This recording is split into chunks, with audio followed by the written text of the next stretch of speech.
Hi hello నమస్తే అండి. నేను మీ లక్ష్మీ చౌదరిని. వెల్కమ్ టు మిస్టరీ మధురిమలు తెలుగు ఆడియో స్టోరీస్. హృదయదాత్రి పార్ట్ 132తో మీ ముందుకు వచ్చేసాను. కథలోకి వెళ్లే ముందు వీడియోకి లైక్స్ హైప్స్ ఇవ్వడం మర్చిపోకండి యార్. మీరు ఇచ్చే లైక్స్ హైప్స్ వల్ల కథ ఇంకొంచెం మంది చదివే అవకాశం ఉంటుంది. ఇక కథలోకి వెళ్దాం. దేవ్ ధీరజ్కి ఇక్కడ వినోద్ ఉన్నాడని చెప్పగానే వాట్ అంటాడు ధీరజ్. హా, వినోద్ ఉన్నాడు ఇక్కడే అని జరిగింది మొత్తం చెప్తాడు దేవ్. నేను అనుకుంటూనే ఉన్నాను, వాడంత సైలెంట్గా కూర్చునే రకం కాదు అని. ఇప్పుడే వాడి పని చెప్తాను అని ఆవేశంగా లేస్తుంటే, మేం వాడి పని చెప్పలేక ఇలా కూర్చుంది అని అంటాడు దేవ్. ధీరజ్ దేవ్ వైపు అర్థం కానట్టు చూస్తుంటే, అన్ని సమయాల్లో ఆవేశం పనికిరాదు. ఇప్పుడు ఇక్కడ గొడవ జరిగితే ముందు మీ అమ్మగారు కంగారు పడతారు, తర్వాత చుట్టాల్లో గుసగుసలు మొదలవుతాయి. అదంతా అవసరమా? చాలా వరకు వెళ్ళిపోయారు. ఇంకా వెళ్ళిపోయే వాళ్ళు ఎవరైనా ఉన్నారా అని అడుగుతాడు దేవ్. ఇంకా వెళ్ళే వాళ్ళు ఎవరూ లేరు. వీళ్ళంతా సరియు వాళ్ళ బంధువులు. నందు పెళ్ళయ్యే వరకు ఉంటారు. ఓకే, నువ్వేం కంగారు పడకు, నేను చూసుకుంటాను మొత్తం. నువ్వు ఈ క్షణాలని ఎంజాయ్ చేయి అని దేవ్ అంటే, కానీ మీరిదంతా అని ధీరజ్ అనగానే, నందు నాకు కూడా చెల్లెలే కదా అంటాడు దేవ్. థ్యాంక్ యూ అన్నయ్య అని చెమ్మగిల్లిన కళ్ళతో అంటాడు ధీరజ్. దేవ్ ఆశ్చర్యంగా చూస్తుంటే, మీరు నాకంటే 9 months పెద్దవాళ్ళని అమ్మ చెప్పింది. నందుకు మీరు అన్నయ్య అయినప్పుడు నాకు కూడా అన్నయ్య కదా అని నవ్వుతూ అంటాడు. దేవ్ చిన్నగా నవ్వి ఊరుకుంటాడు. అప్పుడే సరియు కిందికి వచ్చి, హలో సార్, కొంగుముడి వేసేది ఇద్దరు ఒక దగ్గర ఉండాలని, ఇలా మీరొక చోట నేనొక చోట ఉండడానికి కాదు. పంచె నా మీద వేసి వచ్చేశారు. మా అమ్మేమో వెళ్ళి అబ్బాయి దగ్గర కూర్చో అంటుంది. కొద్దిసేపు భరించాలి నన్ను, తప్పదు అంటుంది. కొద్దిసేపు భరించడం ఏంటి అని అప్పుడే అక్కడికి వచ్చిన భువి సరియు మాటలు విని అడుగుతుంది. ఏం లేదులే, సరదాగా అన్నాను అని అంటుంది సరియు. కాసేపు ఆ పంచి నీ దగ్గరే ఉంచు అని చిన్నగా వినోద్ గురించి చెప్తాడు. హో, తెలిసిపోయిందా? దేవ్, వాడి చూపంతా నందు కోసం వెతుకులాటలోనే ఉంది. త్వరగా వాడి పని పూర్తి చేసే, వాడిని చూస్తుంటేనే ఇరిటేటింగ్గా ఉంది అని అంటుంది భువి. అన్నయ్య, నాదొక చిన్న రిక్వెస్ట్ అని ధీరజ్ అనగానే, భువి సరియు ఇద్దరు ఈవెంతెప్పటి నుంచని నోరెళ్ళ పెట్టి ఆశ్చర్యంగా చూస్తారు. వాళ్ళిద్దరినీ అలా చూసి చిన్నగా నవ్వుకుంటూ, నోర్మోయండి, ఈగలు దోమలు వెళ్ళిపోగలవు అంటాడు దేవ్. మీరు ఇలాంటి షాకులు ఇస్తే మరి అలాగే ఉంటుంది, ఇదెప్పటి నుంచి అని దేవ్ పక్కన కూర్చొని అడుగుతుంది భువి. ఇప్పటి నుంచేలే గాని కాసేపు మీరు ఆగండి అని. ఏంటి నీ రిక్వెస్ట్ అని అడుగుతాడు దేవ్. ఎంత మొత్తం మీరు చూస్తారని అనుకున్నా, నాకు కూడా వాడి మీద ఎప్పటి నుంచో కక్షగా ఉంది. నన్ను కూడా ఇన్వాల్వ్ చేయండి ప్లీజ్ అని అంటాడు. అన్నయ్య అంటూ, ఇంకా అండి అని గౌరవం ఎందుకో అంటుంది భువి. అది ఫ్లోలో అలవాటు. మీరు చెప్పండి అన్నయ్య అంటాడు. పసుపు బట్టలతో ఉన్న నీకు అవసరమా ఇదంతా అంటాడు దేవ్. పర్వాలేదు అన్నయ్య, నాకు కూడా కోపం చాలా ఉంది, కాదనకండి అంటాడు ధీరజ్. సరే అయితే అని దేవ్ ఒక ప్లాన్ చెప్తాడు. ఓకే డన్ అన్నయ్య, సూపర్ ప్లాన్ వేశారు మీరు. అమ్మ కోసం మీరు ఆలోచించిన విధానం బాగుంది. నిజంగానే ఇప్పుడు ఇక్కడ వినోద్ ఉన్నాడని తెలిస్తే అమ్మ ఫెయింట్ అయిపోతుంది కూడా. చాలా భయపడుతూనే ఉంది ఇప్పటికీ. నందు మెడలో వంశీ తాళి కట్టే వరకు అమ్మకు ఆ భయం ఉంటుంది. మీరు చాలా బాగా ఆలోచించారు అని అంటాడు ధీరజ్. ఓకే, అయితే అందరూ వెళ్ళిపోయారు కదా, మనం పని మొదలు పెట్టేద్దాం అని దేవ్ లేచి నిలబడేసరికి సెక్యూరిటీకి మొత్తం దేవ్ చెప్పమన్నట్టు చెప్పేసి అప్పుడే కిషోర్ వస్తాడు. ఫుడ్ కూడా వచ్చేసింది, వెళ్ళి తినేయండి భువి అని అంటాడు కిషోర్. ముందు ఇక్కడ యాక్షన్ పార్ట్ స్టార్ట్ అవుతుంది, మా ఆయన ఫైటింగ్ చూసి అప్పుడు తింటానులే అని అంటుంది భువి. ఓహో, మొదలు పెట్టేశారా హీరో గారు అని అనగానే, ముందు నువ్వే స్టార్ట్ చేయాలరా అని కిషోర్ ఏం చేయాలో చెప్పి, నువ్వు వెళ్ళు, నేను అక్కడికి వెళ్ళిపోతాను అని చెప్పి దేవ్ వెళ్ళబోతుంటే భువి కూడా వెనకే వెళుతుంది. నువ్వెక్కడికి దాత్రి, ఇక్కడుండు అని అంటే, పతి ఎక్కడుంటే సతి అక్కడుండాలని మన హిందూ శాస్త్రం చెబుతుంది. నేను నీ వెంటే. ఆ వినోద్ గాడిని వీలు కుదిరితే నేను కూడా 2 పీకాలి. ఇందాక నన్ను గుడ్ల గోపలా చూశాడు అని అంటుంది భువి. భువి మాటలకి నవ్వుకుంటారు అక్కడున్న మిగిలిన వాళ్ళు. సరే పద, నందు పక్కన నువ్వుందువు గాని అని అంటాడు దేవ్. అలా అన్నావు బాగుంది అని దేవ్ చేయి చుట్టుకొని, అదిగో చూసావా, ఆ గొడ్ల గోబుగాడి కళ్ళన్నీ ఇటే ఉన్నాయి. తొందరగా వాడి గుడ్లు పీకేయాలనిపిస్తుంది నాకు అని అంటుంది భువి. గుడ్లు పీకితే ఎలా? నందు పెళ్లి వాడు చూడాలి కదా. సరే పద, టైం వేస్ట్ ఎందుకు అని అక్కడి నుంచి బయటికి వస్తారు దేవ్, భువి. నువ్వు ఇక్కడ అందరినీ మేనేజ్ చేశారు, ఏమడిగినా ఆ ఇంటి దగ్గర ఉన్నారులే అందరూ అని చెప్పు అని చెప్పి క్యాటరింగ్ సెక్షన్ వైపు వెళ్తాడు ధీరజ్. కిషోర్ వెళ్ళి అక్కడే కూర్చొని ఉన్న కల్పన వాళ్ళతో దేవ్, భువి వెళ్ళిపోయారు అని వినోద్కి వినిపించేలా చెబుతాడు. అదేంటి, పెళ్ళికుంటానన్నాడు కదా, భోజనం కూడా చేయలేనట్టుంది అని అంటారు జానుగారు. ఏమో, వాడికి కొద్దిగా చిరాగ్గా అనీజీగా ఉందంట. వాడు వెళ్తుంటే వాడి వెనక భువి కూడా వెళ్ళిపోయింది. మళ్ళీ నందు పెళ్లి టైంకి వస్తాను అన్నాడు అని అంటాడు కిషోర్. నందు పెళ్ళి అవ్వదులే, ఈలోపే తన పెళ్ళి నాతో అయిపోతుంది. ఈ దేవ్ వెళ్ళిపోయాడు కాబట్టి పని మొదలు పెట్టాలి మనం అని అనుకుంటూ అసలు ఈ వంశీ నందు ఎక్కడున్నారు అని ముందు చుట్టూ చూస్తాడు. ఎక్కడా కనిపించకపోయేసరికి అందరికీ వినోద్ సైగ చేస్తున్న టైంకి వెంటనే కిషోర్, వంశీ నందునే నయం, ఇంకా పెళ్లి టైం చాలా ఉండడంతో హ్యాపీగా మాట్లాడుకోవడానికి ఆ బయట వాళ్ళ కోసం ఉన్న విడిదింట్లోకి వెళ్ళిపోయారు. ఎవ్వరికీ చెప్పకుండా. అందరూ వాళ్ళు మీ దగ్గర ఉన్నారు అనుకుంటున్నారు అని నవ్వుతూ అంటాడు కిషోర్. వెంటనే వినోద్, ఇది ఇంకా బాగుంది, సైలెంట్గా అక్కడికి వెళ్ళి ఎవరూ చూడకుండా వాడిని లేపేసి దాన్ని ఎత్తుకుపోవడం బెస్ట్ అని అనుకొని, ఇంకా ఎవరైనా భోజనాలు చేయవలసిన వాళ్ళు ఉన్నారా అని అడుగుతాడు.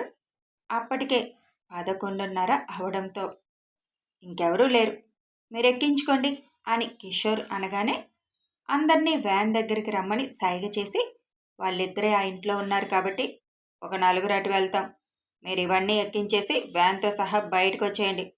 ఈలోపు నేను అక్కడ కథ ముగిస్తా, దాన్ని వ్యాన్లో వేసుకొని తీసుకొని వెళ్ళిపోదాం అని వినోద్ తన వెనక ఉన్న ఒక 4 తీసుకొని అప్పటికే వెపన్స్ అయిపోయిన ఒక ఖాళీ గిన్నెలోకి మార్చేసి వ్యాన్లోకి ఎక్కించేయడంతో వాటిని ఎవరూ చూడకుండా వాళ్ళు తీసుకొని షర్టు లోపల పెట్టేసుకొని ఆ ఇంటి వైపు బయలుదేరుతారు.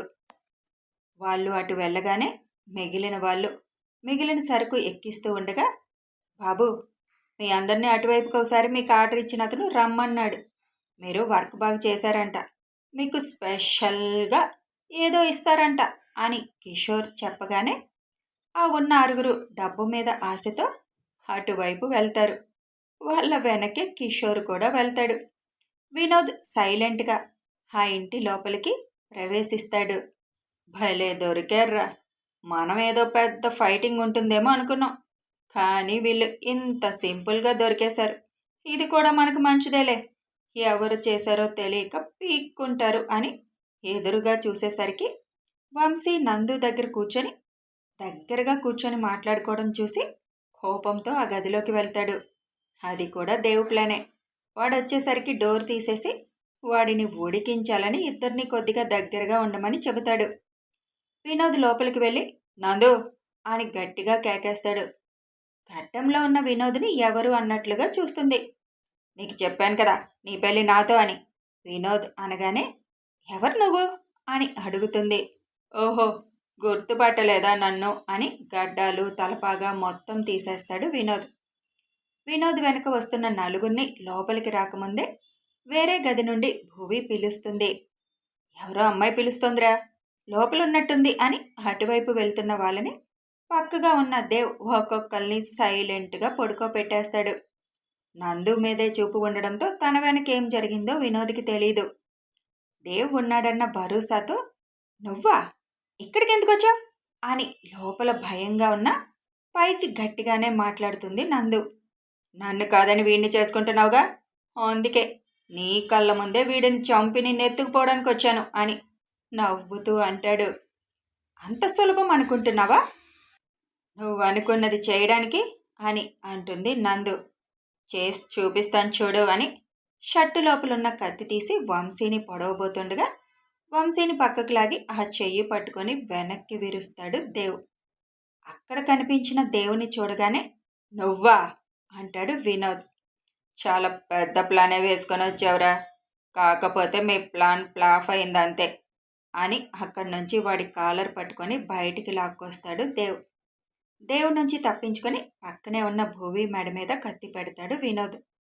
మీరు మారర్రా అసలు, ఎంతసేపటికి ఆడవాళ్ళని అడ్డు పెట్టుకోవాలని చూస్తారేంట్రా? ఇప్పుడేంటి బ్లాక్మెయిల్ చేస్తావు, నందుని అప్పగిస్తే నా భార్యను వదిలేస్తావు అంతేనా అంటాడు దేవ్. అంత ఛాన్స్ వీడికెందుకు ఇస్తాను దేవ్ అని చేతిలో ఉన్న చిన్న చాక్తో వినోద్ చేతిని కట్ చేస్తుంది భువి. భువి అలా కట్ చేయగానే చెయ్యి నొప్పికి తీయబోగా దేవుకి అనుమానం వచ్చి ఫాస్ట్గా వెళ్ళి భువిని వెనక్కి లాగిన అప్పటికే వాడి చేతిలో ఉన్న కత్తి వల్ల చిన్నగా భువి మెడ గీసుకుంటుంది. అంత కంగారెందు దాత్రి, నేను చూసుకుంటాను కదా అని బ్లడ్ రాకుండా కర్చీఫ్ పెడతాడు దేవ్. జస్ట్ గీసుకుంది, ఏమీ అవలేదు దేవ్, నువ్వు ముందు వాడి పని చూడు అని అటు చూసేసరికి నందు మెడలో జేబులో ఉన్న తాళి తీసి కట్టబోతుంటే అడ్డు వచ్చిన వంశీని తోసేస్తాడు వినోద్. అప్పటికే భువి రక్తం చూసిన దేవుకి కోపం ఎక్కువైతే ఇప్పుడు వాడు చేస్తున్న పనికి ఆవేశం ఎక్కువై వాడి మీద విరుచుకు పడతాడు. వాడికి ఇంక వేరే ఛాన్స్ ఇవ్వకుండా కుమ్మి పడేస్తాడు వాడిని.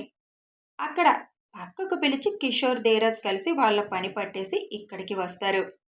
అప్పటికే వాడికి ఫుల్ కోటింగ్ అయిపోయి ఉండడంతో ధీరజ్ వచ్చి ఈ చేతులతోనేగా మా చెల్లికి తాళి కట్టాలనుకున్నావు అని 2 చేతులు వెనక్కి మెలిపెట్టి విరిచేస్తాడు. నొప్పికి అమ్మ అంటూ వాడు పెట్టిన కేకకి నందు ఆనందంగా చూస్తుంది.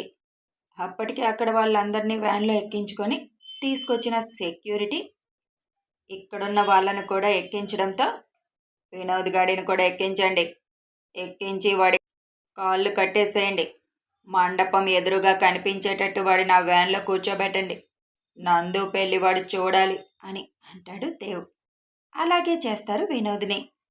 అనవసరంగా నా వల్ల నీకు గాయమైంది వదినా అని నందు బాధపడుతుంటే అది జస్ట్ స్కిన్ లేచిందిరా అంతే, ఏం ప్రాబ్లం లేదు, నువ్వు ఏడవకూడదు, పెళ్లి కూతురువి అని అంటుంది భువి. దేవ్ మాత్రం కోపంగా చూస్తాడు భువిని. అబ్బా, ఇప్పుడు నా పతి దేవుడికి కోపం వచ్చింది, నీకెందుకే భువి అంత తొందర, తను చూసుకుంటాడు కదా. సేఫ్టీ కోసం పెట్టుకున్న కత్తి ఉండేసరికి ఆత్రం ఆగలేదు నీ మొహానికి, ఇప్పుడు ఈయన్ని ఎలా కూల్ చేయాలో ఏంటో అనుకుంటూ తల కొట్టుకుంటుంది. భువి దగ్గరికి వెళ్ళి ఎంత గాయమైంది అని సైలెంట్గా చూస్తాడు దేవ్. భువి అన్నట్లు జస్ట్ చిన్నది స్కిన్ కట్ అవడంతో పదండి ఇంకా అంటాడు. అక్కడి నుంచి అందరూ వెళ్ళగానే వెనక వెళ్తున్న దేవ్ చేపట్టుకొని సారీ దేవ్, ఏదో ఆత్రంతో అలా చేశాను, ప్లీజ్ కోపంగా ఉండకు అని ముద్దుగా మొహం పెట్టి అడుగుతుంది. నీకు అసలు తొందర ఎక్కువైపోతుంది దాత్రి, నేను చూసుకుంటాను కదా, కత్తి నీ మెడ మీద ఉన్నప్పుడు ఆ సాహసం చేయడం అవసరమా? అదే కొద్దిగా లోతుగా తెగుంటే ఇంత ప్లాన్ చేసింది ఎందుకు? రక్తపాతాలు జరగకూడదనే కదా. నీ రక్తం నాకు కళ్ళ చూపావు, అది నాకెంత కష్టంగా ఉంటుందో నీకు తెలుసు అని దేవ్ అనగానే సారీ అంటూ దేవుని హత్తుకొని తగులుతుంది అనుకోలేదు. నొప్పికి వాడు ఆ కత్తి వదిలేస్తాడు అనుకున్నాను, వాడు చేత్తో పట్టుకొని తీస్తాడు అనుకోలా. ప్లీజ్ కోపం వద్దు, ఏమీ అవలేదు కదా అని దేవు బొగ్గ మీద ముద్దు పెడుతూ అడుగుతుంది. ఈ వేషాలకేం తక్కువ లేదు, పద, ఇందాకెప్పుడో ఆకలన్నావు, మీ అమ్మమ్మ వాళ్ళు అది చూసి అడగకుండా మేనేజ్ చేయి అని చెప్పి అక్కడి నుంచి భువిని తీసుకొని వస్తాడు. తను వేసుకున్న నెక్లెస్ని లింకులు కొద్దిగా తగ్గించి పైకి పెట్టుకొని అది కనిపించకుండా కవర్ చేస్తుంది. రేపడిగితే ఏం చెప్తావు అని దేవ్ అడిగితే నెక్లెస్ గీసుకుందని చెప్తా, సింపుల్ అని అంటుంటే ఇలాంటి పనికి మాలిన తెలివితేటలు చాలా ఉన్నాయి కదా నీ దగ్గర అని అంటాడు దేవ్.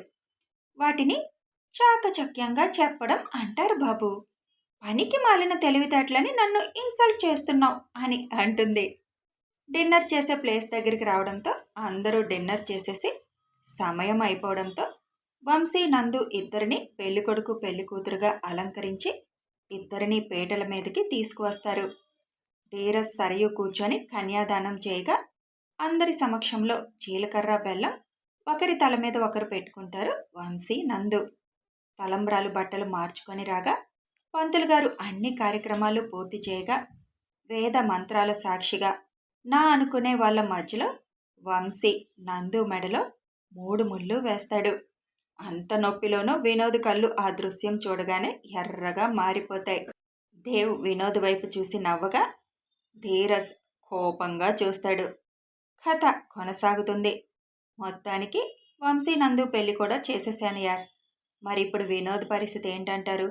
తప్పించుకుంటాడా లేక పూర్తిగా బలైపోతాడా తెలియాలి అంటే ఫాలో అయిపోండి. ఇక వీడియో నచ్చితే లైక్ చేయండి, షేర్ చేయండి, కామెంట్స్ రూపంలో మీ అభిప్రాయాలు తెలియజేయండి, సబ్స్క్రైబ్ చేసుకొని ఛానల్ సపోర్ట్ చేయండి. Thanks for watching and listening.